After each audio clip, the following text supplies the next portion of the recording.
এই শোনো না, আমাদের অন্ধবিশ্বাস চ্যানেলটি যারা এখনো সাবস্ক্রাইব করেননি, প্লিজ সাবস্ক্রাইব করে দাও। আর অল্প কিছু সাবস্ক্রাইবার হলে 1 লক্ষ পরিবার হবে। সবাই প্লিজ সাবস্ক্রাইব এবং বেশি বেশি শেয়ার করে দাও প্লিজ। এই চমৎকার ফুল দুটো অরুর প্রিয়। মরে যাচ্ছে দেখলে কষ্ট হবে, ভাবছি প্লাস্টিকে এনে সাজিয়ে রাখবো। মরবেও না মেয়েটা, আমার কষ্ট পাবে না। অবশ্য ভবিষ্যতে এভাবেও মেয়েটা সারা জীবন কষ্টই পাবে। কোথায় সারা দেশ খুঁজে একটা রাজকুমার আনতাম, খানদানি পরিবারে ধুমধাম করে ওর বিয়ে শাদী দিতে পারতাম, তা না। কপাল দেখো মেয়েটার, আহারে। কে বলবে এই ভদ্রলোক তার পিতা মহাশয়? মনে হচ্ছে দূর সম্পর্কের শ্বশুর। সাত সকালে বেলাতেই তন্ময়ের মুখের ভেতরটা তেতো লাগলো। বিবর্ণ মুখের সরু নাক কুচকে এলো। শীর্ণ ঠোঁটে ঠোঁট টিপে বিরক্তি ভাব লুকিয়ে মেসেজটার জবাবটুকু ভয়েস রেকর্ড করে দিল। বাবা হিসেবে ইমতিয়াজ চাচ্চু খারাপ ছিল না, চমৎকার মানাতো মায়ের সাথে। ভদ্রলোক সেদিনও মায়ের কথা জিজ্ঞেস করছিলেন, আফসোস করছিলেন। আহারে। মিনিট খানেকের মধ্যেও আর কোনো প্রত্যুত্তর এলো না। হাতেই তন্ময় নিঃশব্দে হাসলো। জানালার সামনে সে ফের দাঁড়ালো। মোস্তফা সাহেব বাগানে পায়চারি চালাচ্ছেন রগরগে মেজাজে, ফুঁসছেন বোধহয় তীব্রভাবেই। তীক্ষ্ণ চোখে ফোন স্ক্রিনে চাইছেন ক্ষণে ক্ষণে। মিড়বিড়িয়ে হয়তো বকছেনও ছেলেকে। তন্ময় শেষবার চেয়ে ফোন বিছানায় ছুঁড়ে ওয়াশরুমে ঢুকলো। ঢুকে দ্বিতীয় দফায় সাত সকালে স্তম্ভিত হলো। আয়নায় হলদে চিরকুট সেটে দেয়া। এই হলদে রঙের চিরকুট ডায়েরি অরুর হাতের লেখাও জানান দিচ্ছে এটি মহামান্যের কাজ। তাছাড়া আর কার স্পর্ধা আছে? চিরকুটে বড় বড় উদাসীন অক্ষরে লেখা, তন্ময় ভাই, আমাকে আপনি ভোরবেলায় ডেকে দেবেন, আমি কুয়াশা দেখব। মনে করে ডাকবেন কিন্তু, আপনার ডাকে আমি হয়তো উঠতে চাইব না, এতে হাল ছেড়ে দেবেন না। আমি উঠতে না চাইলেও জোরপূর্বক তুলে দেবেন। প্রয়োজনে একটা চর আপনি মারতেই পারেন, আমি মাইন্ড করব না, বুঝেছেন? অন্দর হতে বেশ সবলীলায় বেরিয়ে এলো দীর্ঘশ্বাস। চাচা ভাইজি একই নদীর একই নৌকার দুমাঝি। এত এত চমৎকার মিল যা অস্বীকার করবার নয়। আশ্চর্য রকমের মিলিত দুজনের প্রিয় খাবার নিশ্চয়ই তন্ময়ের মাথা, কলিজা এবং ফুসফুস। যা নিয়মিত ভেজে না খেলে তারা শান্তি পায় না। চিরকুটের ভাবনা মস্তক হতে সরিয়ে তন্ময় দাঁত ব্রাশ করলো, মুখ ধুয়ে বেরোলো। একটা টি শার্ট দেহে পরে নিল চটপট। পা মোজা পরে ক্যাটস বাঁধলো। ডাম্পেল দুটো তুলে নিয়ে বেরোলো ছাদের উদ্দেশ্যে। ক্ষণিকের জন্য থামলো ওর রুমের সামনে। ও প্রতিনিয়ত রাত করে ঘুমায়। এত ভোরে উঠতে পারবে না যেহেতু কষ্ট করে শুধুমাত্র কুয়াশা দেখতে ওঠার কি প্রয়োজন? এত অদ্ভুত রে শখ আহ্লাদ কেন থাকবে? তন্ময় চাচ্ছিল না ওর ঘুম ভাঙাতে, কিন্তু কয়েক কদম গিয়ে পুনরায় ঘুরে এসে দাঁড়ালো দরজার সামনে। আলগাভাবে লাগানো দরজাটা আলতোভাবে খুলে ঢুকলো অবশেষে। আধারচ্ছন্নতায় ঘেরা রুমের বাতি জ্বালালো। ওর বিশেষ ধাঁচের ঘুমের ভঙ্গিমা দেখলো উদাস চোখে। ইতিমধ্যে অ্যালার্ম বেজে চলেছে ক্রমান্বয়ে। অসহ্যকর শব্দতে তন্ময়ের মাথা ব্যথা করছে। বন্ধ করতে এগোবে এর মধ্যেই কমফোর্টারের ভেতর হতে ওর ডান হাতটা বেরিয়ে এলো জানাশোনাভাবে। অভ্যস্ত ভঙ্গিতে অন্ধের মতো এক থাবড়ে বন্ধ করলো অ্যালার্ম। ফের হাতটা চলে গেল উষ্ণতায়। তন্ময় এবেলায় হাসলো মৃদু। ডাম্পেল দুটো ফ্লোরে রাখলো, এগুলোও বিছানার দিকে। কম্পিউটার সহ ঘুমন্ত অরুকে কোলে তুলে নিল মুহূর্তেই। রওনা হলো ছাদের উদ্দেশ্যে। ফাঁকা করিডর, আশেপাশে আদরে কোথাও কেউ নেই। সিলেট থেকে ফেরার পর হতেই ওরু তার সাথে থাকতে স্বাচ্ছন্দ্য বোধ করে। একই রুমে তারা কবে থেকে থাকতে পারবে তা নিয়ে ওর 100 প্রশ্নবান। তন্ময় বিষয়টা এতদিন ধরে এড়িয়ে এড়িয়ে বেরোচ্ছে। গতকালও তার রুমে থাকার জন্য অনেক সময় ব্যয় করেছে মেয়েটা। শেষ পর্যন্ত ওকে নিজের রুমে যেতে বাধ্যই করেছে তন্ময়। বাধ্য না করে বা উপায় কি? ওরু তাকে জড়িয়ে ধরে আমোদেই ঘুমোতে পারে, কিন্তু তন্ময় তো পারে না। মনে হয় দেহের সাথে আগুন লেপটেছে। শরীরের অঙ্গ প্রত্যঙ্গ উত্তেজনায় বিদ্রোহী হয়ে ওঠে। এসব ওই বাচ্চা মেয়েকে কে বোঝাবে? ওর নরম তপ্ত শরীর মৃদু কেঁপে কেঁপে উঠছে। তন্ময় ওর নাজুক দেহখানা ঘনিষ্ঠভাবে আষ্টে পৃষ্ঠে জড়িয়ে রাখলো বুকের কাছটায়। দেখলো ঘুমন্ত মুখটা, ডাকলো গাঢ় তবে ধীর স্বরে, অরু। মুহূর্তেই ওরুর প্রত্যুত্তর আসে না, তবে হাত দুটো জানাশোনা অভ্যস্ত ভঙ্গিতে 2 হাতে জড়িয়ে ধরে তন্ময়ের ঘাড়। মুখটা ঘাড়ে গুজে ওরু বিড়বিড়িয়ে ওঠে। হুম। ছাদের দরজা পেরোতেই দমকা ঠান্ডা হাওয়া ছুঁয়ে গেল। দাঁড়িয়ে উঠল অঙ্গ প্রত্যঙ্গের এক একটা পশম। ওরু গুঙ্গালো, শীতের তীব্রতায় কাঁপলো পালপুষ্ঠজোড়া।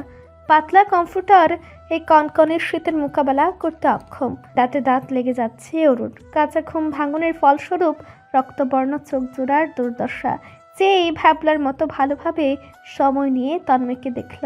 তারপর চতুর্দিক কুয়াশা তাদের ঘিরে আছে। মুখ খুলে শ্বাস নিলেই ধোঁয়া বেরোচ্ছে।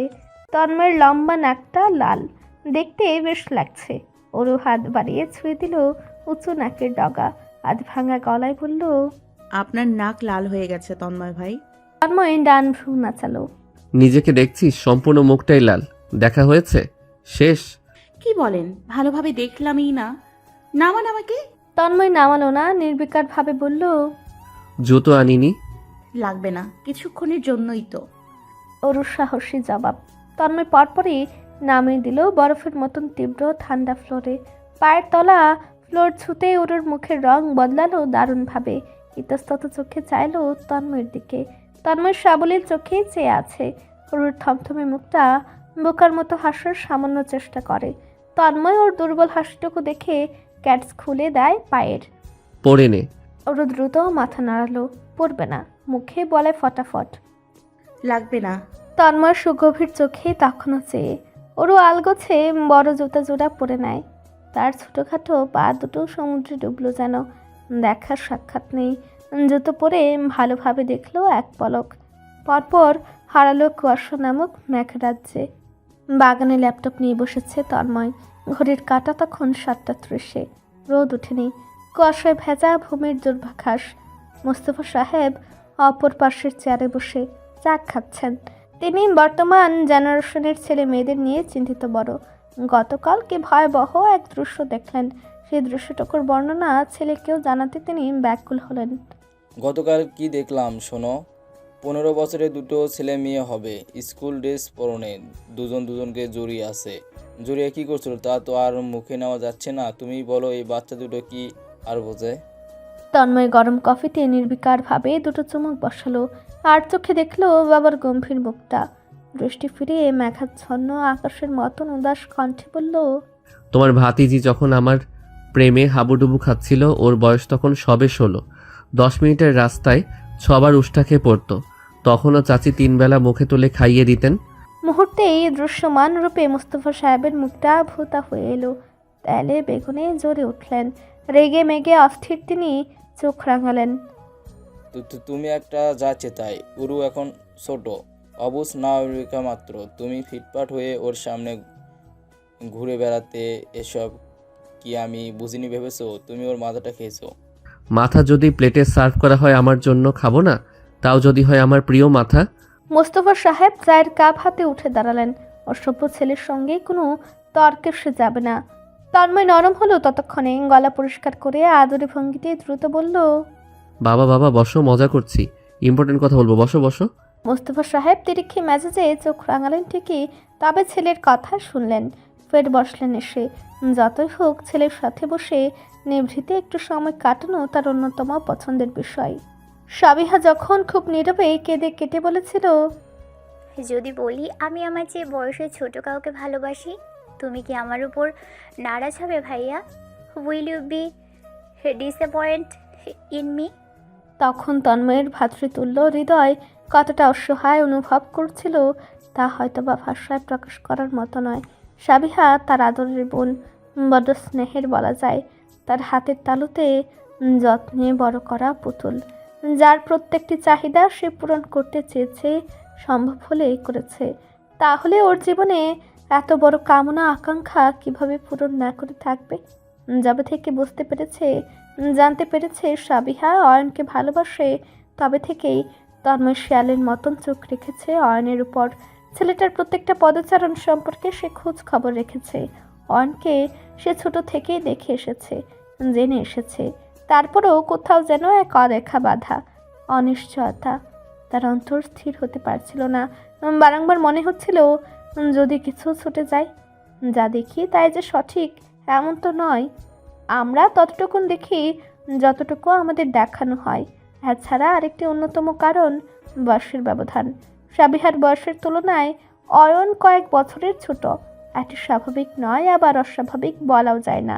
ছেলে মানুষের নির্দিষ্ট একটি বয়স থাকে দায়িত্বভার কাঁধে নেয়ার। সেই দায়িত্বটুকু বোঝার ক্ষমতা কি অয়নের হয়েছে? এই এক জায়গাতেই তন্ময় দ্বিধা জালে আটক। কর্তব্যভার শব্দটি সহজ, এর মানে ততটাই দুর্বোধ্য। কতটুকু ছেলে সে? বয়স কম, জবলেস, গ্র্যাজুয়েশন শেষ করেনি। এমন কারো হাতে নিজের বোনের হাত কিভাবে তুলে দেবে? তাই সে অয়নকে আরও কাছ থেকে জানতে চেয়েছে, বুঝতে চেয়েছে সাবিহার প্রতি অয়নের ভালোবাসা কতটুকু, কতটুকু ওর ভেতরের দায়িত্ববোধ। ভাগ্যক্রমে তন্ময়ের সব রকম দুর্ভাবনা অয়ন আমোদেই মুছে দিতে পেরেছে। নিজেকে খোলা পৃষ্ঠার মতো খুলে দিয়েছে তার সম্মুখে। তন্ময়ের অনিশ্চয়তার চেয়েও দ্বিগুণ শক্তি, দৃঢ়তা, শ্রদ্ধা অয়নের ভালোবাসায়। তন্ময় মুগ্ধ, রুদ্ধ। সে মনে প্রাণে সম্মান করে ছেলেটাকে। এতটুকু বয়সে তার কথায় নিজেকে প্রমাণ করেছে। 3 বছরের মাথাতেই সাফল্যতা অর্জন করে দেখিয়েছে।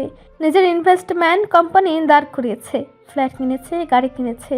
তন্ময় নিজের বোনের জন্য চেয়েছিল এক দায়িত্ববান পুরুষ, যে সারা জীবন তার পুতুলকে পুতুলের মতোই আগলে রাখবে। অয়ন তার চাওয়ার থেকেও উপরে চলে এসেছে। অয়নের এই পরিশ্রম দেখে তার বাবা শাহজাহান মুস্তফাও নরম হয়েছেন, কোমল হয়ে এসেছে তার অন্তর। ব্যবহার অবশ্য এখনও উপরে উপরে ভদ্রলোক এক কাঠিন্য শ্বশুরের প্রতিচ্ছবি দেখাতে চাচ্ছেন, যা তন্ময় দুর্বৃত্ত হেসে উড়িয়ে দেয়। অয়নও। ছেলেটা কম বয়সী হলেও বয়সের তুলনায় বেশ প্রাপ্তবয়স্ক, কম বেশ সব কিছুই বুঝে নেয়। তার বোনকে কি দারুণ কায়দায় গুছিয়ে বুঝিয়ে মানিয়ে নিতে জানে। আজকের বলা চলে এখনকার বিষয়টার কথাই বলা যাক। কিছুক্ষণ আগে অয়নের পরিবার বিদায় নিয়েছে, এসেছিল সাবিহার এঙ্গেজমেন্টের রিং এর সঠিক মাপ নিতে। ইতিমধ্যে ওদের বিয়ের তারিখ পর্যায়ক্রমে 6 বার পরিবর্তন হয়েছে। সপ্তমবারে পাকাপোক্ত হলো। শুক্রবার আকদ হবে, 2 দিন পর অর্থাৎ সোমবার মেহেন্দি অনুষ্ঠান। মঙ্গলবার ফাঁকা রাখা হয়েছে বিশ্রামের জন্য। বুধবার গায়ে হলুদ। একই নিয়মে বৃহস্পতিবার ফাঁকা। শুক্রবার বিয়ের অনুষ্ঠান। মেহেন্দি অনুষ্ঠান বাদে বাকি সব অনুষ্ঠান ইনফিনিটি কমিউনিটি সেন্টারে করা হবে। গত 4 দিন যাবৎ তন্ময় এসব নিয়ে মাত্রাতিরিক্ত ব্যস্ত ছিল। এর চেয়েও বড় ব্যস্ততা যাচ্ছে বিয়ের কেনাকাটা নিয়ে। এত শপিং করছে বাড়ির লোকজন। আজ একটু ফুরসত মিলেছে, এজন্যই রাত করে ছাদে উঠেছে। শীতকালীন রাতের সময়টা তন্ময় কেন যেন এমনিতেই পছন্দ করার নির্দিষ্ট কোনো কারণ খুঁজে পায় না। তবে তার অন্তরের অভ্যন্তরে একটি বাসনা আছে, যেটি এর সময়তে উদ পেতে রয়, আশকারা চায়। তন্ময় দিচ্ছে না। দিলে যে আহামরি কোনো সমস্যা হবে তা নয়। শীতের নীরব রাতে নিভৃতে অরুকে বুকে জড়িয়ে ঘুমানোর ইচ্ছাটাকে কি সে বাসনা বলতে পারবে? হাতঘড়ির কাঁটা ঘুরছে 7টা 9। তন্ময় পশ্চিমের এক কোণেতে রেলিং ঠেসে দাঁড়িয়ে আপাতত। গলির মুড়ে কুকুর ঘেউ ঘেউ করছে। ও বাড়ির জয়নাল সাহেব দাঁড়িয়ে সিগারেট ফুঁকছেন। তন্ময় সিলেট থেকে ফিরে সিগারেট খাওয়া প্রায় ছেড়েই দিয়েছে বলা যায়। বন্ধু বান্ধবের পাল্লায় না পড়লে খাওয়াই হয় না। আকাশে দারুণ সুন্দর এক চাঁদ বসে আছে। শীতের তীব্রতা তখন আকাশচুম্বী। ওরুকে দায়িত্ব দিয়ে এসেছে গরম গরম 1 মগ কফির। ওরু উদ্গ্রীব চরণে কফি নিয়ে যাত্রায় সহি সালামতে ছাদে পৌঁছাতে পেরেছে। গায়ে ভারী সোয়েটার, মাথায় টুপি, 2 হাতে মোজা, পা জোড়াতে মোজা, নিজেকে আপাদ মস্তক ঢেকে ঢুকে নিয়েছে। তন্ময়ের গম্ভীর কণ্ঠের সতর্কতা অবশেষে কাজে এসেছে। কাছাকাছি এসে ওরু কুণ্ঠিত হাতে কফির মগ বাড়িয়ে দিল। চোখ মুখে অভিমানের আবছায়া। তন্ময় সাবলীলভাবেই মগটা নিল। ওরুর পানে চেয়ে থেকে মগে চুমুক বসালো। টুপিতে ঢেকে থাকায় ওর মুখটা এইটুকুন দেখাচ্ছে। তন্ময়ের হাতের তালু বোধ হয় ওর মুখের চেয়ে বড়। চাঁদের আলোয় ঐন্দ্রজালিক মুখটা বিড়াল ছানার মতোই আদুরে লাগছে। হাত বোছা নাকের ডগাটুকু রক্তিম। এবেলায় ওর ইতস্তত স্বরে বলে, আমাকে যেই কারণে এতগুলো কথা শোনালেন, তখন সেই কারণ কি আপনি নিজে ফলো করছেন? তন্ময় মৃদু হেসে ডান ভ্রু তুলে শোধায়, করছি না। ওরও সাহস পায় সহসা। করছেন না? পাতলা একটা জর্জেট পরে আছেন, ব্যাস। এটুকু দেখি শীত মানে? আপনি জানেন না অন্যকে পরিবর্তন হতে বলার আগে নিজের পরিবর্তন হতে হয়? তন্ময় মাগে চুমুক দিয়েছে সবে মাত্র। তাই বুঝি? ওরও অসন্তুষ্ট হলো। তার কথার কি দাম নেই? এত অবহেলা কেন? ওরু প্রত্যুত্তর দেবে ততক্ষণে আকস্মিক মৃদু পদচারণের ধ্বনি কর্ণপাত হয়। তন্ময়ের বোধগম্য হওয়ার পূর্বেই ছাদের নীরবতা ভেঙে আয়নের কণ্ঠস্বর শোনা যায়। আমাকে বুঝবেন না আপনি? আমি ব্যস্ত, কার জন্য বলুন? এভাবে অ্যাভয়েড করলে কিভাবে হবে? আমি তো আপনার কণ্ঠ না শুনলে ঘুমাতে পারি না। কেন বুঝেন না সাবিহা? অরুর মুখটা হা হয়ে এসেছে, ঘাড় ফিরিয়ে চেয়ে আছে বড় বড় চোখে। সাবিহা আর অয়নের অবয়ব স্পষ্ট, দুজনের মধ্যেখানে সামান্য ফাঁকা। অয়ন হয়তোবা ছাদ টপকে এসেছে, গায়ে স্যুট পরনে। বেচারা অফিস ড্রেস পরিবর্তন করার সময়টুকু পায়নি। তন্ময় এতক্ষণ রেলিংয়ে হেলান দিয়ে দাঁড়িয়েছিল, এবারে সটন দেখে দাঁড়ায়। নিজের অস্তিত্ব জানাতে উতলা হয়, কিন্তু ওরও উতলা নয়। ও উতলা প্রেমিক প্রেমিকার মান অভিমানজনিত দ্বন্দ্ব দেখতে। তন্ময়ের শীতল হাতটা জাপটে ধরে, চোখের ইশারায় মুখ বন্ধ রাখার আকুল ইশারা দিয়ে ফের উৎসুক চোখে চেয়ে। আধারে অদূরে মানব অবয়ব দুটো তখন ছুঁই ছুঁই প্রায়। সাবিহার গলার স্বরে এক আকাশ অভিমান। সারাদিনে সময় হয় না। Nice jokes. তুমি সোজাসুজি বলো তোমার ইচ্ছে নেই। অয়ন দীর্ঘশ্বাস ফেলে, কণ্ঠস্বর নেমে আসে অনেকাংশে। কাছে এসেই দেখেন না, ছুঁয়েই না হয় বুঝে নেন আমার ভিতরে কতটা বাসনা। বাসনা না চাই। অরুর মুখের অবস্থা তখন দারুণ হাস্যকর। হা হয়ে আসো তাজ্জব মুখখানা দেখে তন্ময় নিঃশব্দে হাসলো। কফির মগটা ওর হাতে ধরে ঢাকলো ওর কান দুটো। হাতে ছটফটে ওঠে মেয়েটা। ওদিকে এ যাত্রায় অয়ন হয়তোবা কারো অস্তিত্ব অনুভব করতে পেরেছে।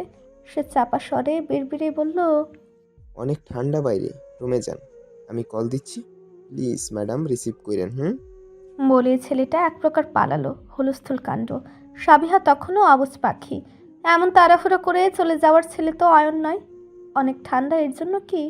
অয়ন ওদের ছাদে পৌঁছে ফের ফিরে তাকালো, তুড়ি বাজালো, ইশারায় নিচে নামতে তাড়া দিল। সাবিহা মানল, অবশেষে ছাদ থেকে নেমে গেল। সাবিহা যেতেই তন্ময় ওরুর কান ছাড়ল, কফির মগটা নিল।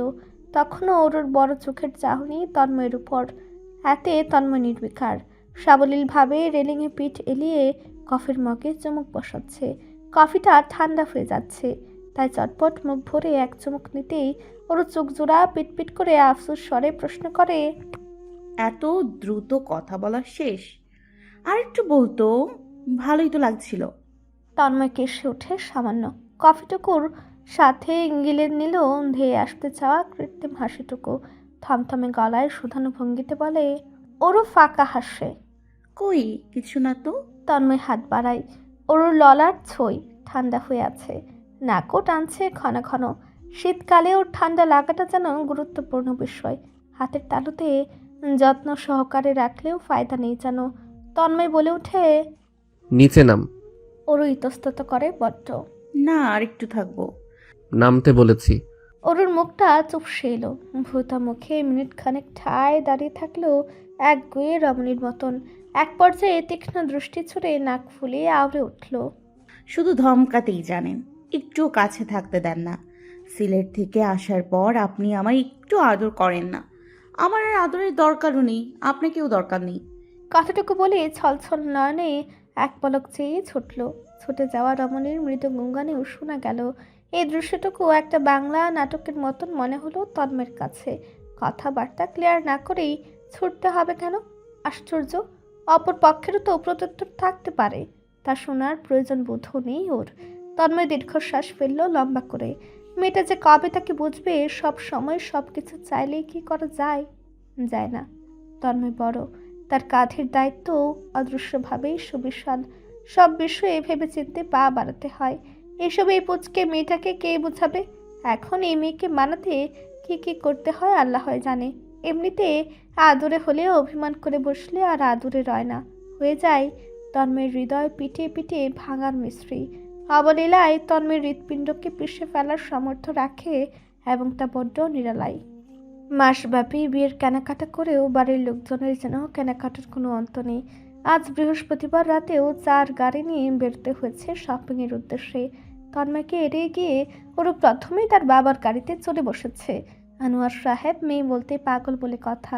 ভদ্রলোক গদগদ ভঙ্গিতেই মেয়েকে পাশে নিয়ে বেরিয়ে গেছেন। আশ্চর্য, চাচু কি ভুলে বসেছে তার একটিমাত্র মেয়ে জামাই আছে? তার কি উচিত ছিল না ওরকে তন্ময়ের গাড়িতে তুলে দেয়া? তা না, তন্ময় গম্ভীর মুখে ড্রাইভিংয়ে উঠে বসলো। পাশেই মুস্তফা সাহেব উঠে বসলেন। পেছনেই ওহির সাহেব এবং সাবিহা রুবি বসেছে।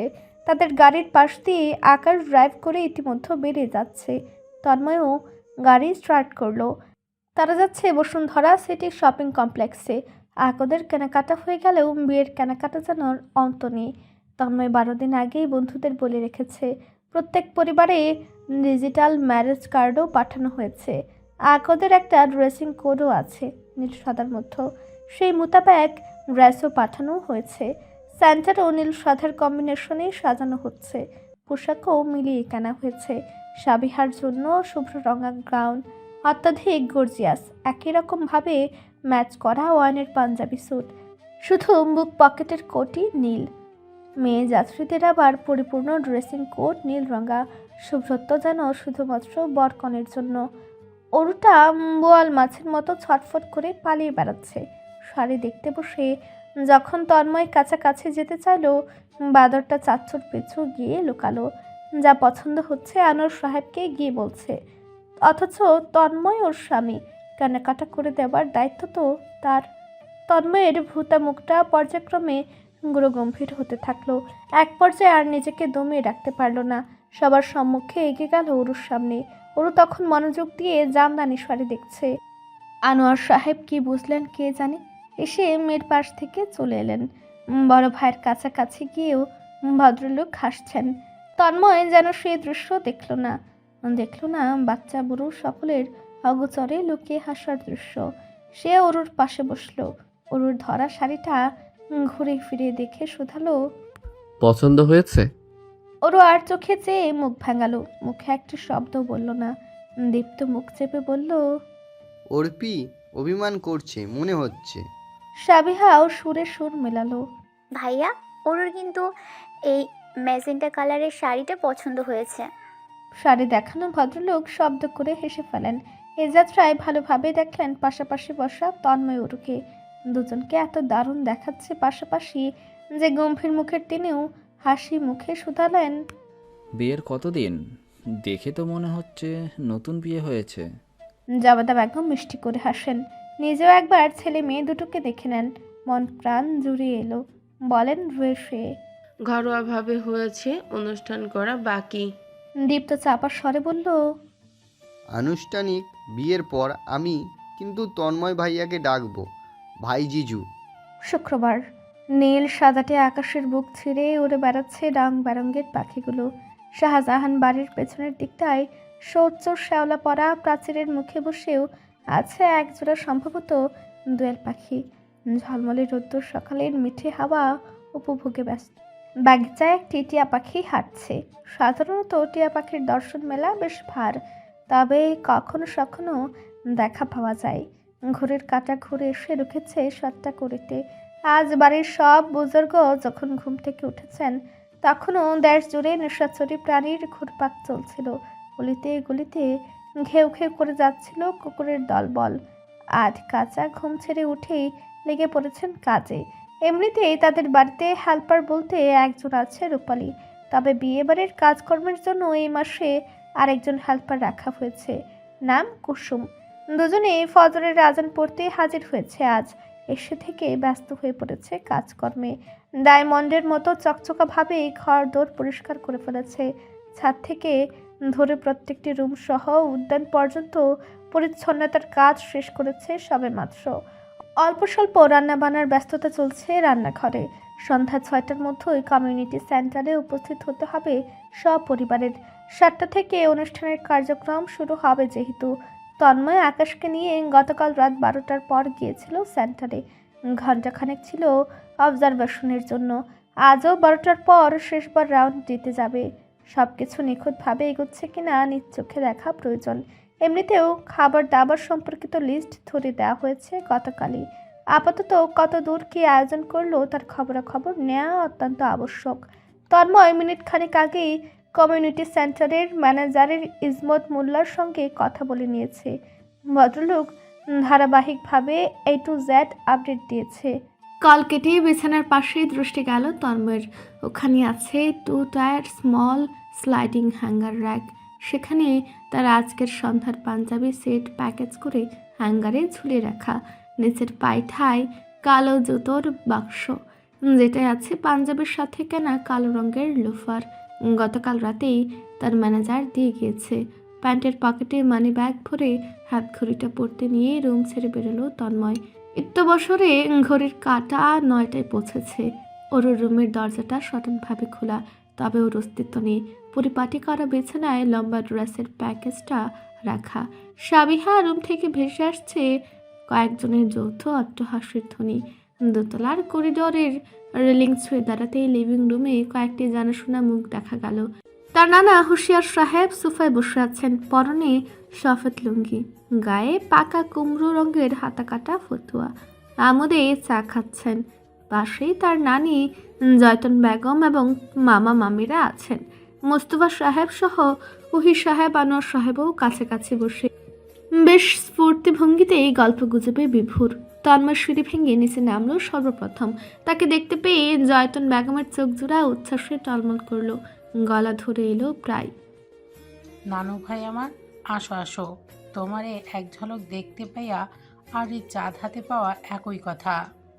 তন্ময় অসহায় অনুভব করে। নানির সমীপে এসে রুগ্ন বটেই, অসহায় হেসে সালাম জানায়। কাছে পৌঁছে একেবারে জয়তন বেগমের গা ঘেঁষেই পাশেই বসে। আদরে ভঙ্গিতে বৃদ্ধ কুচকানো দুর্বল হাতটা যত্ন সহকারে তুলে নেয় নিজের 2 হাতের মধ্যে। হেসে হেসেই শুধায় নরম গলায়, কেমন আছো? জয়তন বেগম হাসেন ছলছল নয়নে, নাতির গাল ছুঁয়ে আনন্দিত গলায় বলেন, আলহামদুলিল্লাহ ভালো। এই যে এখন তোমাদের বিবাহ দেখবার নসিবে মিলতেছে, দোয়া করো যেন নাতির ঘরে পুত্রীরও দেখে মরতে পারি। তন্ময় মোটেও লজ্জা পেল না। তার চামড়া বরাবরই বড্ড পাতলা। লজ্জার সংকোচহীন সে আমোদেই জবাবে বলল। এই জবাবটুকুতে জয়তন বেগমের বৃদ্ধ হাসিটুকু অল্প বয়সী রমণীর ন্যায় সুদীর্ঘ করে। তিনি আকাঙ্ক্ষা জুড়িত গলায় আবদার ধরেন, নানু ভাই, তোমার সংসার দেখবার বড় ইচ্ছা আমার। তুমি নাত বউ নিয়ে বাসায় আসবা, আমার সামনে বসে খাইবা, বেড়াইবা।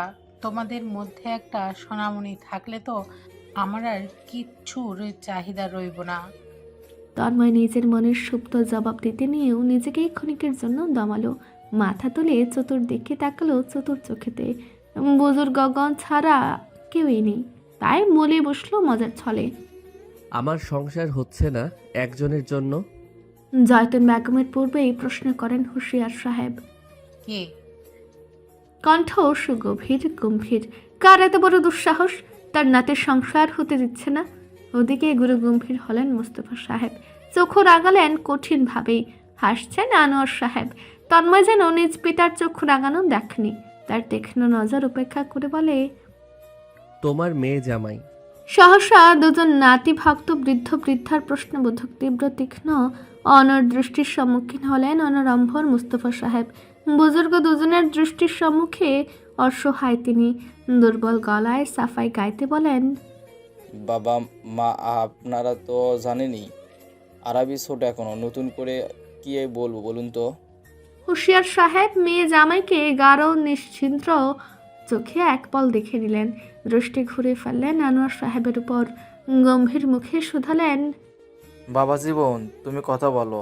মেয়ে তোমার, আবার আমার নাতিও। নাতি আমার, আবার তোমার ভাইপুতো। তারা দুজন দুজনের শখ করে, মানে দাঁড়ায় মিয়া বিবি রাজি, বুঝোস নি? সেখানে ওদের বিয়েটা তখনই দিয়ে দেওয়াটা তোমাদের কর্তব্যের মধ্যে পড়ে কিনা কও দেহি। যেখানে আমার নাতি সংসার করতে চাইছে সেখানে তোমরা হাত গুটায় রাখছো, এটা কেমন কথা? তন্ময় আপন মনে হাসল। মুখের আদল তার শান্ত নদীর মতন, স্থির বাতাসবিহীন গাছের মতন, দৃষ্টি মলিন। এ যাত্রায় জুসের গ্লাস হাতে এলেন জবেদা বেগম। মুখ জুড়ে চাপা হাসি বিদ্যমান। তন্ময় অবুঝ ভঙ্গিতে বাড়ি ধরা জুসের গ্লাসটা নিল, পান করলো আরাম করে, যেন ওই হাসি ঠাট্টা তাকে ঘিরে মোটেও নয়। তার মেজু মামা শফিক গলা ছেড়ে বললেন, বাবা থামুন তো, দুলাভাই তো বললেনি ওর ছোট, আর সত্যি ছোট, গ্রাজুয়েশন শেষ করুক, এমনিতেই নিজেরা তো বিয়ে করছেই, আনুষ্ঠানিক বিয়েটা না হয় বছরের মাথায় করা যাবে। এখন নাতনির বিয়েটা খান। আনোয়ার দুর্বুদ্ধ হাসেন, সাবলীল শব্দে গুছিয়ে মনের কথা ব্যক্ত করেন। আমার কোনো কিছুতেই আপত্তি নেই, ছেলে মেয়ে দুটোই আমার, বড় ভাইও আমার, তাদের ইচ্ছেই আমার ইচ্ছে। ভাইয়া যখন বলবেন তখন না হয় সব হবে, ততদিনে মেয়েটাও আমার হয়তো বা সংসার বুঝতে পারবে।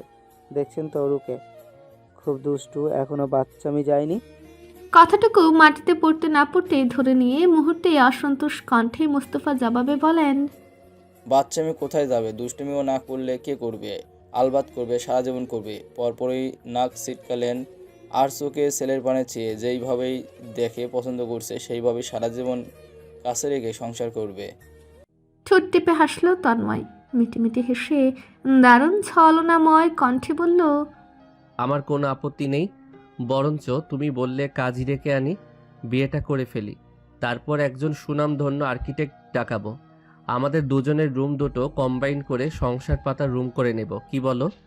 বেকট হাসির রোল পড়ল। মোস্তফা সাহেব ব্যতীত সবাই হেসে উঠেছেন। তন্ময় বাবার চোখে চোখ রেখে জুস খেলেন। মোস্তফা সাহেব দুর্বল হেসে দাঁতে দাঁত পিষে বলেন, বাবা আমার। তন্ময় মিষ্টি করে হাসে। বলুন বাবাজান, আপনার জন্য আমি কি করতে পারি? Should I do that? একজন আর্কিটেক্ট ডাকি? মোস্তফা সাহেব নিজের অসহ্যকর ছেলেকে দেখে বিনয়ী হাসেন। অয়নের জন্য আংটির অর্ডারটা রিসিভ করে আনলে উপকৃত হতাম। তন্ময় যেন বড় হতাশ হলো, দীর্ঘশ্বাস ফেলল বৃদ্ধের মতন, অসহায়ভাবে দাঁড়িয়ে বলল, পিতার আদেশ শিরোধার্য। ফের হাসেন সবাই।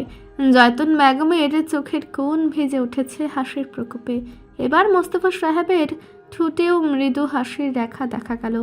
ভদ্রলোক একমাত্র ছেলের সামনে নিরুপায় অসহায়। স্নেহের চোখে একবার ছেলের গমন পথও দেখে নেন একটিবার।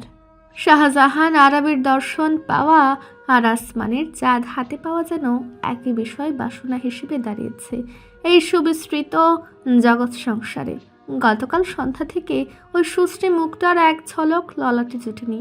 রাতে ঘুমিয়েছে সাবিহার ঘরে, সকালেও নিজের ঘরে ছিল না। এখন দুপুর 3টা বাজতে চলল, খাবার খেতেও টেবিলে আসেনি। মেয়েরা মিলেমিশে খেয়ে দিয়ে দিব্যি দরজা লাগিয়ে আলাপে মজেছে। কিছুক্ষণ আগে পার্লারের টিম ঢুকলো, এখন তো আরও দেখা যাবে না, হয়তো বা বেরোবে যাওয়ার সময়। তাও চড়বে নিশ্চিত আনোয়ার সাহেবের গাড়িতে। মহারানী উজ্জ্বল বেশভূষায় তৈরি হওয়া ছাড়া আর বেরোবে না। এতগুলো কল মেসেজেস পাঠানো হলো, জবাব নেই। তন্ময় নিঃসঙ্গভাবে কপালে আঙুল খসল। এই কেমন অভিমান! আদর করছে না দেখে এমন করবে? তখন কি 24 ঘন্টা চুমুতেই থাকবে সে? তন্ময় কি চুমুখুর নাকি? অবশ্যই চুমুর বাসনা তো মনের সুপ্ত স্থানে আছে, কিন্তু আশ্চর্য। আর মুঠোই ফোন বাজলো। কল করেছে মাহিন। তন্ময় রিসিভ করতেই রেডিওর গান শুনতে পেল। मुझसे शादी करोगी, ও मुझसे शादी करोगी। পরপরই মাহিন উচ্চ কণ্ঠে গেয়ে উঠল, কত দূর তোরা, কখন আসবি? তন্ময় কান থেকে ফোন সরালো নির্বিকার হয়ে। মিনিট খানেক পর ফের কানে গজলো, শুধালো ছোট করে। রিয়ান চেঁচালো, গিফট কিনতে যাচ্ছি, তারপর রেডি হয়ে বেরোবো, 5টায় পৌঁছে দেবো বস, নো টেনশন। মাহিন পরপর দ্রুত বলল, এখন টিপিক্যাল আত্মীয়দের মতন বলিস না, সাবধানে আসুন, কারণ আমরা তো আর একজনের মতো বিয়ে শাদি করে বাসর করে ফেলেনি। এখন উন্নত মানের ফার্স্ট ক্লাস কুমার ছেলে, যার সতীত্ব আছে। তন্ময় বিড়বিড়ে উঠল, সতীত্ব জীবনভর রাখুন গুছিয়ে, এই কামনা। মাহিনের দৃঢ় প্রতিবাদ, কখনোই না। এরপর একটু ইতস্তত করলো ও, আচ্ছা শোন না, অরুর ওই ফার্মের মুরগির নামের বান্ধবী আসতেছে তো? তন্ময় আশ্চর্যে ভ্রু তুলল। মার্জির কথা হঠাৎ? এমনিতেই ওই যে ভুলবশত অরুর ফোন রিসিভ করেছিলাম না, ইউনিক নাম দেখে জানতে ইচ্ছে করলো। রাখছি, বাই বাই। কথাটুকু শেষ করেই কল কেটে দিল ওপারে। তন্ময় ক্ষণিকের জন্য স্তম্ভিত হলো, কিচ্ছুটি বুঝলো না, বলা যায় বোঝার চেষ্টা করলো না। সে এখন অন্য কোনো ব্যাপারে মাথা ঘামাতে পারবে না। 24 ঘন্টায় 23 ঘন্টায় অভিমান করে বসে থাকা প্রিয়তমায় আপাতত তার মাথা জুড়ে বসবাস করছে। তন্ময় উচ্চ স্বরে দীপ্তকে ডাকলো। এই ছেলে শেষ ভরসা, ও যদি পারে ওরকে ঘরটা থেকে বের করে আনতে। বিড়বিড়িয়ে উঠল নিজ মনে। দীপ্ত, দীপ্ত রে, you are my last hope. তখন সন্ধ্যা 5:50। ইতিমধ্যে মুস্তফা সাহেব, আনোয়ার সাহেব, বহির সাহেব সহ তন্ময়ের 4 মামা, তাদের স্ত্রী সবাই রওনা দিয়েছেন কমিউনিটি সেন্টারের উদ্দেশ্যে। বাকিরা এখনও তৈরি হচ্ছে। তখন দীপ্ত ওরকে নামাতে সক্ষম হয়নি। ওই দুষ্টু মেয়ে নিজের কথাতে অটল। গাড়িতে হালান দিয়ে দাঁড়িয়ে থাকলো আনমনা। হাত ঘড়িতে দৃষ্টি ফেললো অন্যমনস্ক ভঙ্গিতে। হঠাৎ কারো উপস্থিতি পেয়ে পাশ ফিরল। কলি এগিয়ে আসছে। তন্ময় দৃষ্টি ফিরিয়ে নিল। কলি এসে সালাম জানালো। কেমন আছেন ভাইয়া? তন্ময় সাবলীলভাবে জবাবে বলল, ভালো, গাড়িতে বসো, ওরা আসছে। কলি উদ্গ্রীব গলায় প্রত্যুত্তর করল, জি, এই তো আসবে। কথাটুকু বলতে না বলতেই বেরিয়ে এলো দীপ্ত, রুবি, সাবিহা। সাবিহা এসে মুখ ভরে হেসে গোল করে ঘুরে নিজের ফ্লোর ছোঁয়া গাউন দেখে শুধালো, কেমন লাগছে ভাইয়া? তন্ময় মুগ্ধ চোখে দেখল ছোট বোনটা তার বড় হয়ে গিয়েছে কেমন। এগুলো সে কয়েক পদক্ষেপ। ছোট বোনের মাথা ছুঁয়ে দিল আলতো হাতে। গর্বিত গলায় আওড়ালো, চমৎকার, গরম লাগবে, গাড়িতে বসো। ওরু কোথায়? রুবি গাড়িতে উঠতে উঠতে জানালো চটপট, ওরু নেল পলিশ দিতে ভুলে বসেছে, দিতেই রুমে গিয়েছে, এসে পড়বে। এর মধ্যেই চলে এলো জবেদা বেগম, মুফতি বেগম আর সুমিতা বেগম। সামান্য ঠেলে ঠুলে মিলেমিশে উঠে বসলো ব্যাক সিটগুলোতে। এমনিতেই ফাঁকা রাখলো ড্রাইভিংয়ের পাশের সিট। কলি তখনও বাইরে দাঁড়িয়ে অপ্রস্তুত ভাবে। এবারে কিঞ্চিত আগ্রহী হয়ে শুধালো, সামনে বসবো? তন্ময় তখনও দুয়ার পানে চেয়ে আছে। না ফিরে প্রশ্ন ছুড়ে, পেছনে জায়গা নেই? রুবি গাড়ির কাজ নামিয়ে মাথা বের করলো। এই কালি কিরে, আয়, তোর জন্য জায়গা করেছি। মিনিট খানেক গেল, তবু ওর দেখা নেই। এতক্ষণ লাগে নাকি? তন্ময় পিছু ফিরল, মায়ের উদ্দেশ্যে বলল, তোমরা বসো, আমি ওকে নিয়ে আসি। তন্ময় সিঁড়ি ভেঙে উঠে এলো দোতলায়। এখান থেকেই টুং টুং শব্দ শোনা যাচ্ছে চুরির। ছন ছন ছন ছন ছন ছন। সে নিঃশব্দে এসে দাঁড়ালো দোরগোড়ায়। দরজাটা আধ খোলা। ওরু হেঁটে হেঁটে আপন মনে বাকবাক করছে অস্পষ্ট স্বরে। বকাঝকা করে ঠিক কার গোষ্ঠী উদ্ধার করছে বুঝতে আর বাকি নেই তার। ওর পরনে নীল রঙা কাজবিহীন সাধারণ জর্জেটের লেহেঙ্গা, কপালে ছোট নীল রঙের পাথরের টিকলি, 2 হাত ভর্তি নীল ভ্যালভেটের চুড়ি। কাঁধে ওড়না পরে সে দিব্যে ব্যস্তভাবেই পায়চারি করছে। হাতের তালে তুলছে কার্ল চুলগুলো। তন্ময় ক্ষণিকের জন্য শ্বাস বন্ধ রাখলো। গভীর চোখে দেখলো বেশ কিছুটা সময়। লম্বা গাঢ় ঢুক গিলে এ যাত্রায় দরজা ঠেলে ঢুকলো। আকস্মিক ধ্বনিতে ওরও সামান্য হকচকালো, পরপর মুখ ভাঙালো, অন্যদিকে ফিরে গেল তৎক্ষণাৎ। তন্ময় সে অভিমানের দাম দিল না এক আনার। তোয়াক্কা না করে কাছাকাছি পৌঁছে হঠাৎ করে ওকে কাঁধে তুলে নিল। এমনভাবে কাঁধে তুলল যেন একটি কাপড় নিয়েছে। ওর মুখ ফসকে বেরোলো বিকট শব্দের চিৎকার। তার উচ্চস্বরের চেঁচানো যেন তন্ময়ের কর্ণগোচর হলো না। ওরকে বাম কাঁধে নিয়ে বাম হাতে পায়ের দিকটা ধরে এগোতে থাকলো। ওরু তখন দৃশ্যে হারা প্রায়। কেউ দেখে ফেলবে তন্ময় ভাই, নামান নামান প্লিজ। তন্ময় তখন রুম পেরিয়ে করিডোর ধরে হাঁটছে। কেন? আদর করছিলাম না বলেই তো মাথাটা খেলি, এখন করছি। সমস্যা কোথায়? মনের মাধুরী মিশিয়ে খা। আমার মস্তক তো নিয়মিত খাসি, এই আর এমন কি? অভিমান তরতর করে বাড়ল মেয়েটার। প্রত্যুত্তর করবে এর মধ্যেই তন্ময় সিঁড়ি দিয়ে নামতে ধরলে ভয়ে আটসাট হয় কাঁধের শীর্ণ দেহখানা। ভয়ে চুপসে যাওয়া ওরু এবেলায় খামচে ধরে তন্ময়ের পিঠের পাঞ্জাবির কিছু অংশ।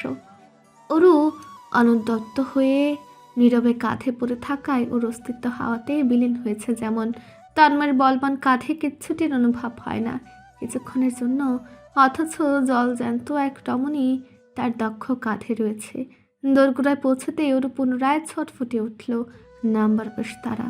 তন্ময় তখন এমনিতেও দাঁড়িয়ে পড়েছে আকস্মিক, কারণ সম্মুখেই দীপ্ত দাঁড়িয়ে। ছোটোখাটো মুখটার ঠোঁটের মাঝখানে বৃহৎ ফাঁক হয়ে আছে হাস্যকরভাবে। চোখ দুটো অনৈসর্গিক বড়, যেন চোখের কটর ছেড়ে মনে দুটো বেরিয়ে আসবে। জান, এই দূরত্ব অশান্ত ছেলেটি মুখ ফুসকে বলে বেরোলেই হেডলাইন চেপে যাবে, যেভাবে পত্রিকায় ছাপে। শাহজাহান বাড়ির কোনায় কোনায় দীর্ঘতম সময় ধরে এই রমরমা ঘটনার বিবৃতি চলবে। তন্ময় দ্রুত নিজ ছুটিয়ে আঙুল চেপে ইশারা করে নিশ্চুপ থাকবার জন্য। পরপর হাতের ইশারায় চলে যেতে বলে এখন। দীপ্ত কিছুক্ষণ হতভম্ব হয়ে থাকলেও এই যাত্রায় মিটিমিটি হাসতে শুরু করেছে। বাচ্চা হাতটা মুখে চেপে রেখেছে। অরুর মুখখানা তখনও তন্ময়ের সুগঠিত পিঠেই অনড়। সে আঙ্গুল দিয়ে গুতে নামিয়ে দেবার জোরালো প্রতিবাদ চালিয়ে যাচ্ছে। তন্ময়ের গম্ভীর মুখের সামনে কি আর দীপ্তর দুষ্টুমি চলে? দীপ্ত চোখ রাঙানো খেয়ে উদ্যত হয়ে সরে যেতেই তন্ময় অরুকে নামায় কাঁধ থেকে। নেমে মেয়েটা স্বস্তির শ্বাস ফেলতে পারে না। ব্যাগ্র চোখেতে চতুর্দিকে পর্যবেক্ষণ করে নেয় তীক্ষ্ণ চোখে। কাউকে না দেখতে পেয়ে তবেই ভেতরে আটকে রাখা শ্বাসটুকু ছাড়ে। সজ্জিত আঁখে জোড়া তারা ধারালো দৃষ্টিতে চেয়ে মুখ ভেঙে হনহনিয়ে বেরিয়ে যায়। তন্ময় হতাশ এবং উদাস দুটোই। প্রিয়তমান অভিমান তো ভাঙলই না, উল্টো মাছ দিয়ে দীপ্ত অদৃষ্ট চর এক দৃশ্য দেখে বসে আছে। আশ্চর্যজনক। তন্ময় ওকে একলা পেতেই কানটা আচ্ছা করে টেনে দেবে। অস্থির বদনে সে গাড়ির সামনে এসে দেখল মহারানী ভিক্টোরিয়া সামনের সিটে বসেনি। দীপ্তকে বসে নিজে গিয়ে দীপ্তর গদিতে বসে আছে আমোদে। গর্দান ঘুরে বাইরের দিকে চেয়ে আছে সন্ন্যাসিনী সেজে। এ যেন বাংলা পূর্ণদৈর্ঘ্য ছায়াছবি, নাম অভিমানের বর্ষণ। তন্ময় এক ঝলক দেখে ড্রাইভিংয়ে বসলো। সিটে বেল্ট বেঁধে গাড়ি স্টার্ট করলো। ইতিমধ্যে ফোন কয়েকবার বেজেছে। এই ছোটোখাটো দেহের অভিমানিনী ভিক্টোরিয়ার সাথে আজ একটু দুষ্টুমি করাই যায়। কল্পনা করেই তন্ময় নিজ মনে হাসলেও মুখমণ্ডল গম্ভীর করে রাখলো চূড়ান্ত পর্যায়ে, যেন মাত্রই পকেট থেকে 6টা 1000 টাকার নোট চুরি হয়েছে। ওরকে বেশ কয়েকবার চোরা চাহনিতে তাকাতে দেখা গেল। সাবিহা, রুবে এবং দীপ্ত অনুভব করতে পারল তন্ময়ের আকাশ ছোঁয়া গম্ভীরতা। নিজেদের মধ্যে খুব আড়ালে মুখ চাওয়াচাই করেও তিনজনে ওরুর পানি চাইল। এরপর তন্ময়ের পানি। তন্ময়ের বন্ধু বান্ধব সবগুলো লাইন ধরে দাঁড়িয়ে আছে কমিউনিটি সেন্টারের সম্মুখে। পাশেই দাঁড়ানো মোস্তফা সাহেব তাদের ভেতরে নিতে উতলা হলেও তন্ময়ের বেয়ারা বন্ধু মহল সামান্যতম উৎসুক নয়। তারা আনন্দে গদ গদ স্বরে হেসে হেসে জানাচ্ছে, আঙ্কেল আপনি যান ভিতরে, গেটস হ্যান্ডেল করুন, আমরা তন্ময়ের সাথে আসছি। মোস্তফা সাহেব নিরুপায় হয়ে এক পর্যায়ে ভেতরে চলে গেলেন। পাঠালেন ছোট ভাই আনোয়ার সাহেবকে। আনোয়ার সাহেব সক্ষতা গড়তে পারেন দারুণ। এসে তিনি হাঁটুর বয়সী ছেলের সঙ্গে অট্টহাসির মজলিস বসিয়ে দিলেন। মাহিন সর্বদাই মুখ চালানোতে 100-তে 200। আঙ্কেল ভাইপুতকে মেয়ে জামাই বানিয়ে কেমন বোধ করছেন বলুন তো? আমরা কিন্তু ছোট বোনকে ভাবি বানিয়ে বেশ চমৎকৃত। কাঁধ কাঁপিয়ে চোখ বুজে হেসে ওঠেন আনোয়ার সাহেব। চুপিসারে উচ্ছ্বাসিত গলায় জানান, ফ্যান্টাস্টিক। এতে যেন হইচই পড়ে গেল। পালাক্রমে হেসে দাঁড়িয়ে এই গল্প চলল মিনিট খানেক। তন্ময় অদূর হতেই সুপরিচিত দেহগুলো দেখে নিয়েছে। বাকাটেপনায় উচ্চতম ডিগ্রি হাসিল করা বন্ধুদের সাথে নিজের অতিমাত্রায় সরল শান্ত চাচ্চুকে দেখে তন্ময় ঘাবড়ালো। আল্লাহ মাবুদ জানেন কিসব বুকেছে। পার্কিং লট আজ গাড়ি দ্বারা আটসাট। কয়েক রাউন্ড ঘুরে ফিরে অবশেষে গাড়ি পার্ক করা গেল। তন্ময় দরজা খুলে বেরোলো প্রথমে। পেছনে দরজা খুলে সাবিহাকে আলতোভাবে রয়েছে ধরে ধরে নামতে সাহায্য করলো। তারপরও আর দাঁড়ালো না। বড় বড় পদচারণে এগিয়ে যাচ্ছে আপন মনে। সে ঠিক জানে প্রিয়তমা তার হতবিহ্বল হয়ে চেয়ে আছে। হয়তোবা এই মুহূর্তে ছলছল নয়নজোড়ার দুর্দশা হবার কথাই তো। কখনো ওকে সে একা নামতে দিয়েছে?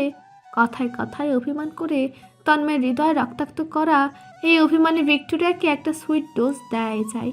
এখন দেখার পালা কত দূর নিতে পারে। বেশিক্ষণ নিতে না পারলে একটা চমৎকার গিফট আছে। তন্ময় হাসতে হাসতে স্বতঃস্ফূর্ত ভঙ্গিতেই চাচ্ছ বন্ধুদের দিকে এগুলো। তন্ময়ের স্বতঃস্ফূর্ততা বেশিক্ষণ টেকসই রইল না।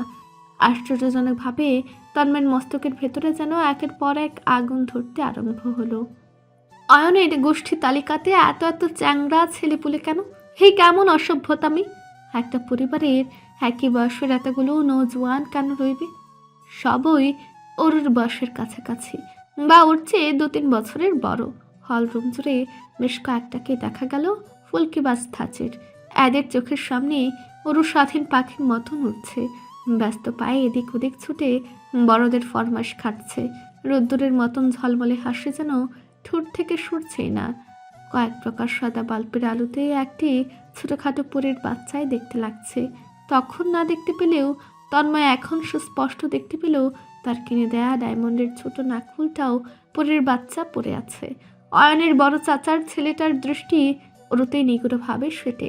1 ঘন্টা ধরে তন্ময় আলাপের মধ্যেও অন্য মনস্ক হচ্ছে। অতিথি আপ্যায়ন করাও অস্বস্তিকর হয়ে দাঁড়িয়েছে। এত জ্বলনবোধ হয় সেই জন্মে অনুভব করেনি কখনো। মনে হচ্ছে বুকের ভেতরটা জ্বলে পুড়ে ছারখার হয়ে যাবে। আগুনে তরল ঘি ঢালতেই মাহিন শীর্ণ স্বরে ফিসফিস করে বলল, ওর জন্য কয়টা বিয়ের প্রপোজাল পাস আমায় জানাতে ভুলিস না কিন্তু। রিয়ান একই রকম ভাবে পূর্বের ন্যায় সুরে সুর মেলালো। গুনে গুনে বলিস। তন্ময় চিবিয়ে চিবিয়ে জবাবে বলল, তোদের আমি চা খাবো। সৈয়দ দুষ্টু হাসলো, বন্ধুর কাঁধ জড়িয়ে বলল। তন্ময় নীরব রইল। ওদের ল্যাক বোলিংয়ের শিকার সে আজ নতুন নয়, তবে মাহিনের ঠাট্টা মেশানো বাক্যটুকু পড়তে দেরির সত্য হতে দেরি হয়নি। তন্ময় জাবেদা বেগমের ডাকে পূর্ব দিকের 5ম সারির দিকে এসে পৌঁছায়। মূলত তার পরিচয় করে দেবেন। আর পূর্বে চেয়ারে বসা অয়নের মেজমামি উৎসুক কণ্ঠে ওর জিজ্ঞাসাবাদ চালাচ্ছেন।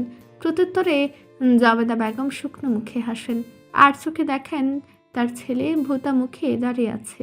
ভদ্র মহিলা সেখানেই থেমে রইলেন না। ইনিয়ে বিনিয়ে নিজের ছেলের সম্পর্কে বিবৃতি দিতে ব্যগ্র হলেন।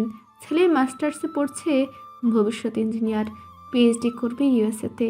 লম্বা প্যাচাল। তন্ময় কাট কাট গলায় থামালো ভদ্র মহিলার আলাপ।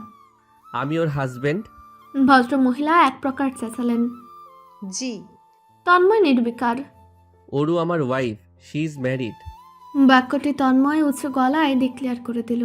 আশেপাশের সমাগত সবাই শুনে আশ্চর্য কিংকর্তব্যমূঢ়, কারণ সবাই জেনে এসেছে তন্ময় আর ওরু ভাই বোন। ওদের একান্তগত বিয়ের বিষয়টা এখনো অপ্রকাশিত। অয়নের মামের মাথায় ছোটোখাটো এক বজ্রপাত পড়ল, তবে পর মুহূর্তে তিনি হেসে আশীর্বাদ দিতে দিতে মুখে ফানা তুলে ফেললেন।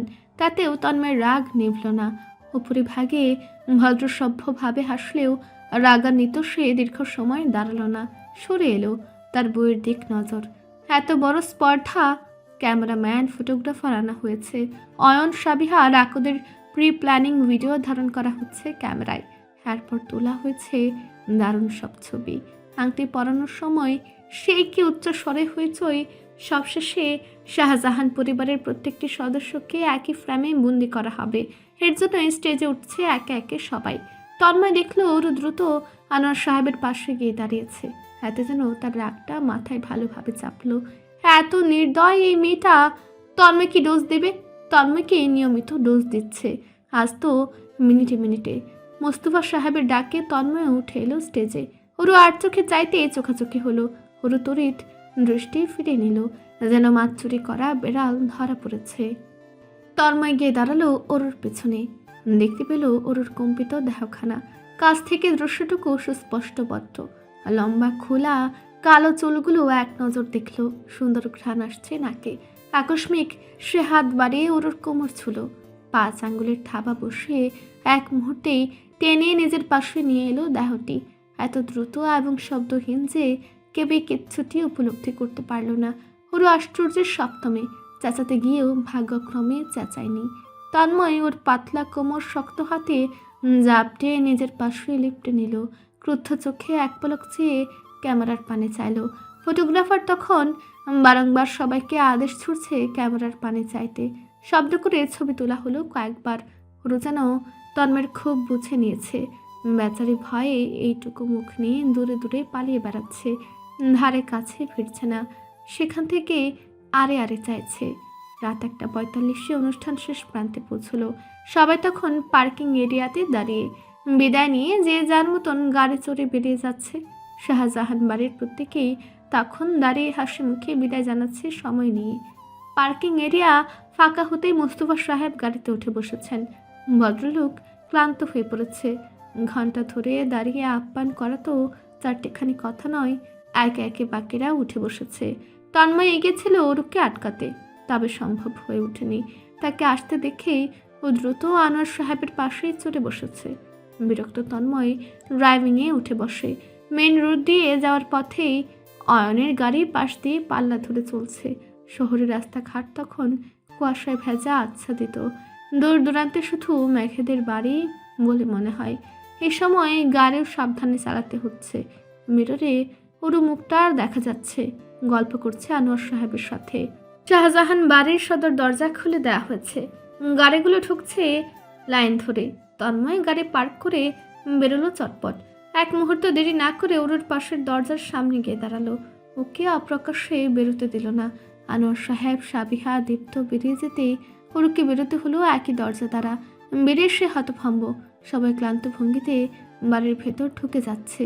ওরু লেহেঙ্গা 2 হাতে তুলে নিয়েছে, ছুটবে বলে হয়তোবা। তন্ময় দিলে তো। সে ইতিমধ্যেই সামনে এসে দাঁড়িয়েছে। দারোয়ান চাচা দরজায় তালা মেরে জিজ্ঞাসাবাদ করলেন ঘুম ঘুম গলায়, বাবা, বাতি বন্ধ করুন। তন্ময় জবাব দিল ওরুর মুখে চেয়ে, করুন। দারোয়ান চাচা বাতিগুলো বন্ধ করে দিতে আধার নামলো। আকাশের জ্যোতি অনেকটা স্বচ্ছ করে দিয়েছে দেখবার তৃষ্ণা। আধারে নীরবে তন্ময় এগুলো দুপা। ওরু তৎক্ষণাৎ পিছু চলে গেল। আওড়ানো স্বরে শোধালো, কি হয়েছে? তন্ময় এগোতে এগোতে সাবলের স্বরে পাল্টা প্রশ্ন ছুড়ল। কি হবে? ওরু থেমে যায়। পাশ কেটে যেতেও তোলা হয়। তন্ময় এক ঝটকায় হাত টেনে গাড়ির সামনে নিয়ে আসে। ওর পিঠ ঠেকে গাড়িতে। তন্ময় 2 হাতে ওর মাথার দুপাশে রেখে মাথা ঝুঁকিয়ে গভীর কণ্ঠে শুধোয়, খুব এনজয় করেছিস? ওরু ফালফাল করে চেয়ে রয় জবাবে। এই প্রশ্নের কি জবাব হয় আদতেও? তন্ময়ের জবাবের আশাতে রয়ও না। আমি এনজয় করিনি, একটু না। Now it's my turn to enjoy. এরপর এক ভূমিকম্প বয়ে যায় উষ্ঠতে উষ্ঠদয়ের। গভীর থেকেও গভীরতম হয় স্পর্শেরা। সবকিছু নীরব শান্ত। কিয়ৎক্ষণ পরেই আনোয়ার সাহেবের ডাক শোনা গেল। হঠাৎ তাকে ওরু হক চকালো, চোখ মেলে চাইল। তন্ময়ের প্রশস্ত বাহু থেকে ছাড়া পেতে মরিয়া হয়ে উঠল। তন্ময় ছাড়লে তো। সে শান্ত না হওয়া পর্যন্ত কোনো ছাড়াছাড়ি নেই। আলগোছে ওকে জাপটে নিয়ে সরে গেল পেছনটাই। প্রেম, ভালোবাসা, জ্বলন্ত মন অথবা মনের ব্যাকুলতা প্রকাশের অন্যতম মাধ্যম হলো এক নিবিড়, দৃঢ়, গভীরতম উষ্ঠদয়ের চুম্বন। হৃদয়ের সব বোঝাপড়া মিটিয়ে নিতে এর চেয়ে আবেদনময় কোনো মাধ্যম জানা আছে বলে মনে হয় না। তন্ময় তো দীর্ঘ সময় শুধু এক চুমুতে সীমাবদ্ধ থাকতে পারবে। অবশ্য এখনকার চুমুর স্বাদ অনেকটাই পৃথক। দিব্যি তার মুখে সীমাহীন লিপস্টিক প্রবেশ করেছে। হয়তোবা তার ঠোঁটের চারিপাশ ভরে আছে লিপস্টিকে। সে অনুভব করতে পারছে ঘরে যাওয়ার পূর্বে ভালোভাবে মুছে নিতে হবে। তার পিতা ওরফে শাহজাহান মোস্তফা দেখে নিলে আর রক্ষে রবে না। গাড়ির সাথে আটকে রাখা উরুর দেহখানা ভয়ে এখনো জড়সড়। আনোয়ার সাহেবের হঠাৎ ডাকে ভীত হয়েছে বেশ। হাড় কাঁপানো শীতল রাতের প্রাণীকুল ডাকছে মিহিস্বরে। সেই ডাকে সুর কর্ণগোচর হতে গা কাটা দিয়ে ওঠে। শিরশিরে অনুভূতি হয় শির দাঁড়াবে। সহ্য প্রাচীর ঘেঁষে ওঠা নারিকেল গাছটির মাথার উপরে উজ্জ্বল চাঁদটা বসেছে। চাঁদের চতুর্দিক জুড়ে ছোট বড় নানা প্রকার নক্ষত্রের বসতি। বহমান হাওয়ার স্পর্শ তুলতুলে নরম হলেও শীতের মাত্রা দ্বিগুণ ধাপে বাড়িয়ে দিচ্ছে। পার্কিং জায়গাটিতে চাঁদের জ্যোতি পড়েও যেন পড়ছে না। কেমন নিশীথ নিবিড় সবটা। চাঁদের সবটুকু নিংড়ানো জ্যোতি যেন বাগানের দুর্ভাঘাসে লুটোপুটি খাচ্ছে। সেথায় এক নজর চাইল তন্ময়। আনোয়ার সাহেব সেই পর্যন্ত এসেই ফিরে গিয়েছেন। কি ভেবেছেন কে জানে? হয়তোবা তাদের অস্তিত্ব বুঝে নিয়েছেন। আধারেও তন্ময় ঠিক দেখল প্রেয়সের ছলছল চোখের চাহনি। টলমলে রক্তি মাখি জোড়াতে কাছ থেকে নিগুড়ভাবে চেয়ে সে 2 গাল ভরে হাসল। হাসির ছন্দে কাঁপল তার পুরুষোচিত শক্তপুক্ত বুক। সেই বুকে পিষে থাকা ছোটোখাটো শরীরটিও যেন কম্পন অনুভব করল। সাধারণত তন্ময়কে এইভাবে হাসতে দেখা যায় না। দেখা গেলেও কয়েকবার সে কয়েকটি বার হাতের আঙ্গুল দ্বারা গুনে ফেলা সম্ভব। তার এই জীবন্ত হাসি মোস্তফা সাহেব খুব করে ভালোবাসেন। ছেলেকে হাস্যোজ্জ্বল দেখতে চাওয়া তার সরল মনের কথাগুলো একদিন আকস্মিক অপ্রস্তুত তন্ময় আড়াল হতে শুনেও ফেলেছিল। অবশ্য শুনেই যে জানতে হবে এমন নয়। সম্মুখীন মানুষটির চোখমুখ, আদল, আচরণ দেখলেই বুঝে নেওয়া যায় তার মনের কথা।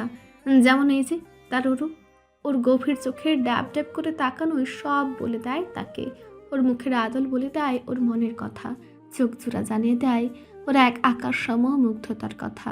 মুছে দেয় ও মোহিত তার প্রতি, ডুবতে বসেছে তার প্রণয়ের নদীতে। তন্ময় দুভ্রু দারুণ কায়দায় দুলিয়ে দুষ্টুমি সুরে প্রশ্ন করে, কাঁদছিস কেন? ওরও চূড়ান্ত আশ্চর্য হয়। এহেন প্রশ্নটি যেন সে আশা করেনি। নাক ফুলে ফেপে ওঠে, রাগিত গলায় পাল্টা শুধিয়ে বসে তৎক্ষণাৎ। আপনি আমার হাত মুচড়ে ধরেছেন কেন? তন্ময় তখনও ওর মসৃণ হাত দুটো পিঠে ঠেকে ধরে রেখেছিল। এবারে বাঁধন দৃঢ় করলো, আরও গাঢ় গভীর আলিঙ্গনে এনে বেশ সাবলীল স্বরে স্বীকারোক্তি করে। ব্যথা দিতে? এমন প্রত্যুত্তর আশা করেনি বলেই হয়তো বা অরুর চোখ জোড়া বড় বড় হয়ে আসে, আহত হয়। ব্যথিত তবে অবিশ্বাস্য কণ্ঠে জিজ্ঞাসা করে, কেন? ইচ্ছে করলো। তন্ময়ের কণ্ঠের সুর বেশ নির্বিকার, যেন হাত মুষড়ে ধরাটা নিত্যদিনের কার্যক্রম। এমন হেলদোলবিহীন প্রত্যুত্তর শুনে অরুর আশ্চর্যের মাত্রা বাড়ল। আমি সত্যি ব্যথা পাচ্ছি হাতে। অরু থেমে গিয়ে ফের বলল, সত্যি। তন্ময় নিশ্চুপ রইল অনেকক্ষণ। সুগভীর দৃষ্টিতে শুধু চেয়ে রইল সরল মুখপানে। অরু হাঁসফাঁস করে চলেছে, হাত দুটো ছুটে নেবার জন্য আকুল। কিছুক্ষণের মধ্যেও ঠিক কয়বার পলক ফেলল তন্ময় নির্দ্বিধায় গুনে গুনে বলে দিতে পারবে। দীর্ঘশ্বাস ফেলে শিথিল করলো হাতের বাঁধনময় বন্ধন, তবে ছাড়ল না। মাথাটা আরেক ধাপ ঝুঁকিয়ে ফেললো অনায়াসী। নিজ বক্ষপিঞ্জরের দিকে ইশারা করে আনমনাভাবেই জানালো, আমিও তো ব্যথা পাচ্ছি, এই তো এইখানে। অরুর মুখের পরিবর্তন ঘটে মুহূর্তেই, ভুলে বসে পূর্বের সব। চোখে ভিড় করে কেমন এক অদ্ভুতরে চিন্তিত ব্যাকুলতা, উদ্গ্রীব কণ্ঠের সুর। কি হয়েছে? কিভাবে ব্যথা পেয়েছেন দেখি? যেন তন্ময়ের বুক ব্যথাটা অতি গুরুত্বপূর্ণ কিছু, আকুল হওয়ার মতন কিছু। এই মুহূর্তে অরুকে আর বাচ্চাটি নির্ভুত মেয়েটি বলে মনে হলো না। দায়িত্ব নিয়ে আদর সুহাগ এবং যত্ন দেবার মতন প্রাপ্ত যুবতী বলেই মনে হলো। শিথিল করায় হাত জোড়া ছাড়িয়ে তন্ময়ের বুক পকেটের দিকটায় ছুঁয়ে দিল অরু। ফের ওতলা গলায় শুধালো দুর্ভাবনাগ্রস্ত মনে, বলেন না কি হলো? ব্যথা পেলেন কিভাবে? কিছুই তো বলেন না তন্ময় ভাই। তন্ময় আলতোভাবে মুখ ছুঁয়ে দেয়া হাতের উপর হাত রাখলো। কাতর চোখে চেয়ে বিভোর কণ্ঠে প্রত্যুত্তর করলো সে, ব্যথা সেরে গেছে। তোর হাতে কি জাদু আছে নাকি মুখে? ওরও বিরক্ত হয়, মুখটা ভূতা হয়ে আসে তার। রাগ করে বসে মুহূর্তেই। এইসব ব্যাপারে মজা করবেন না একদম। করব না। তন্ময় বাধ্য পুরুষের মতন আপোষেই প্রত্যুত্তর করলো। হাতে যেন ওরও সন্তুষ্ট বিড়াল জাপটে ধরলো তন্ময়ের সুগঠিত কোমর। মাথাটা বুকে চেপে আওড়ালো, আজ কতগুলো মেয়েরা আপনার ড্যাব ড্যাব করে দেখছিল। কলি আপু, অন্যের জামাই কেন দেখবে? বিয়ে করে নিজের জামাই দেখুক। আমি পারলে আপনার গলায় সাইনবোর্ড ঝুলিয়ে দিতাম, লেখা থাকতো এই মানুষটা বুকড শাহজাহান আরবির জন্য, তাকানো নিষেধ। তন্ময় শব্দ করে হাসলো। ওরুর গাল টেনে ধরলো। সাইনবোর্ড লাগবে কেন? তুই কোলে উঠে থাকলেই তো হয়, সবাই জেনে যাবে। নোটিশ লাগবে না? ওরুকে ফিসফিস করতে শোনা গেল, আমি এত নির্লজ্জ কিভাবে হব? আদর করি না বলে তো ঠিক অভিমান করে এড়িয়ে বেড়াচ্ছিলি, আবার আদর করলেও নড়াচড়া করে বেড়াস, পালাই পালাই করিস। ওরু তাড়াহুড়ো করে বলে উঠল, ছাড়ুন, সবাই কি ভাববে? বাবা খুঁজেও গেলেন একবার। বলে ওরু যেতে উতলা হলো। তন্ময় দ্রুত হাত ধরে ফেললো। চুপচাপ দাঁড়া। কোনো দিকে খেয়াল থাকে না মেয়েটার। তন্ময় ওর ওড়নার শেষাংশ হাতের মুঠোয় নিয়ে ব্যস্ত হলো নিজের ঠোঁটের বহিরাংশ মুছতে। লাল টকটকে লিপস্টিক স্টেইন আদতে উঠবে। তন্ময়ের মন সংকীর্ণ হলো মুহূর্তেই। পুরোপুরিভাবে উঠবে বলে মনে হচ্ছে না। কয়েকবার ঘষা মাজা করেছে সে, তবু লালচে আভা ছড়িয়ে আছে। এক দেখাতেই যা বোঝার বুঝে নেবে সবাই। এক্সপ্লেনেশন দেবার প্রয়োজন পড়বে না। এখন লিভিং রুমে কেউ না থাকলেই হয়। সবাই যেন নিজেদের রুমে সুগভীর তন্দ্রায় নিবিষ্ট হয়। ভাগ্যক্রমে তন্ময় নিরাশ হয়নি। বাড়ির ভেতরটা নীরব, ক্লান্ত সবাই নিজেদের রুমে চলে গিয়েছে ইতিমধ্যে। লিভিং রুম ফাঁকা। ওর লাজুক মুখে উড়না চেপে ছুটেছে নিজের রুমের দিকে। আজকাল আর তন্ময় নিজের রুমের দরজা লক করে রাখে না, ইচ্ছে হয় না। সম্ভবত তখন ভোর। অনুভব করলো খুব আলতোভাবে একটি উত্তাপ দেহ তার কমফোর্টারের ভেতরে ঢুকে পড়েছে অনায়াসে, তার সাথে লেপ্টে শুয়েছে।